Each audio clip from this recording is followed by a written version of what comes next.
Actually வாராகியோடது நம்ம வந்து வீட்ல வச்சு பண்ணலாமான்னு கூட எனக்கு தெரியல. இப்படி உத்தரவு குடுத்துருக்காரேன்னு சொல்லி திருப்பியும் எழுதி போட்டு நம்ம கேட்டோம். இங்கேயே தான் இத நான் எப்பவுமே துவாரகமாயின்னு தான் சொல்லுவேன் சுவாமியோடது. ஏன்னா, இங்க தான் எல்லா விதமான மிராக்கிள்ஸும் நடந்திருக்கு. மேக்ஸிமம். இப்ப நடக்கிறது எல்லாமே இந்த வீட்ல. அதேமாரி பூஜைகள் தினந்தோறும் நடந்துட்டுருக்கும் எப்படியும். உங்களுக்கே தெரியும் வைகாசி விசாகத்துக்கு, அதுக்கப்புறமா வந்து உதி செலிப்ரேஷன் சொல்லி குரு பூர்ணிமாவுக்கு, அதுக்கப்புறம் வந்து ஆடி மாதம் 30 நாளும் பூஜை பண்ணி, இப்படி வரிசையா ஒவ்வொன்னா நடந்துட்டுருக்கு. ஸோ, இங்க வந்து சுவாமி பரிபூர்ணமா அருள் பாலிச்சுட்டுருக்கார்.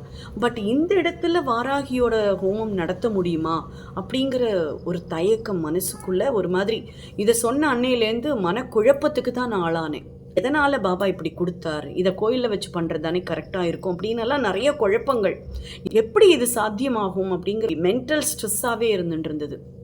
அதுக்கு இன்னைக்கு நடந்த இந்த விஷயம் பதில் குடுத்தது எனக்கு ஆக்சுவலா. என்ன ஆச்சரியமான சம்பவம் அப்படின்னா